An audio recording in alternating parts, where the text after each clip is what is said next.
오늘 하늘은 활짝 갰습니다마는 바다 밑은 여전히 사납다고 합니다. 네, 오늘 새벽 희생자 5명이 발견된 가운데 필사적인 수색이 계속되고 있습니다. 이 논란이 계속된 잠수 장비죠. 이 다이빙벨은 아직도 투입 대기 중입니다. 현장에 나가 있는 YTN 취재기자 연결하겠습니다.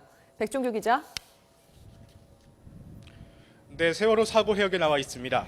네, 사고 해역의 날씨가 화창하다고 하는데요. 구조 수색 작업에 도움이 되고 있습니까? 네, 세월호가 침몰한 이곳 진도 앞바다는 화창한 날씨가 이어지고 있습니다. 얼마 전까지만 해도 구름이 잔뜩 끼고 비가 내리는 등 어두운 날씨가 이어졌지만 오늘은 구름 한 점 없이 파란 하늘을 드러냈습니다. 이렇게 햇빛이 비치고 시야가 확 트인 날씨는 나흘 만입니다. 먹구름이 완전 걷히면서 가시거리가 14km까지 나옵니다. 하지만 물살이 거세지면서 파도는 1m 안팎으로 치고 있고 바람은 7m/s로 평소보다 거세게 불고 있습니다. 날씨가 화창하지만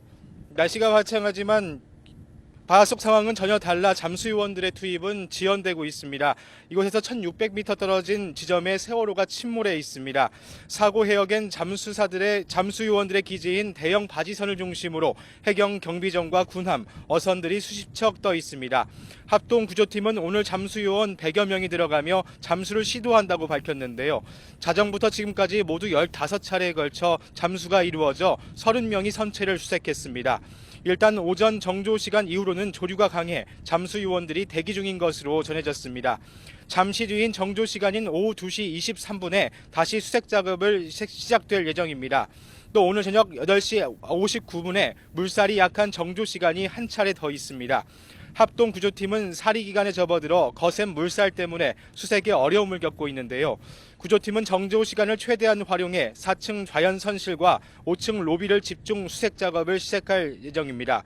해경과 민간 잠수요원이 4층 선수 왼편과 중앙 격실, 5층 로비를 맡고 해군은 4층 격실 중앙 전체를 수색할 방침입니다. 합동 구조팀은 앞으로 수색하지 않은 객실을 집중적으로 탐색해 실종자를 찾기로 했습니다. 네, 자, 오늘 새벽에 희생자가 추가로 또 발견됐다면서요? 네, 그렇습니다. 새벽 3시를 전후로 희생자 5명이 잇따라 발견됐습니다.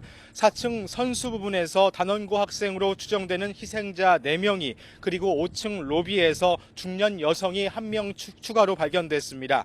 오늘로 세월호 침몰 사고 희생자는 모두 210명으로 늘었습니다. 실종자는 92명입니다.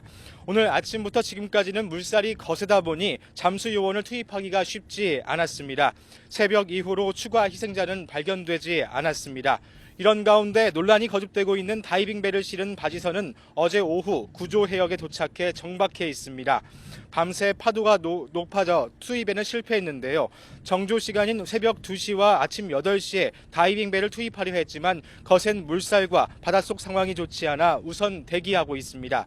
잠시 뒤인 2시 30분에 다시 시도는 할 예정이지만 쉽지만은 않아 보입니다. 투입된다 하더라도 효과를 거둘 수 있을지는 미지수입니다. 지금까지 세월호 사고 해역에서 YTN 백종규입니다.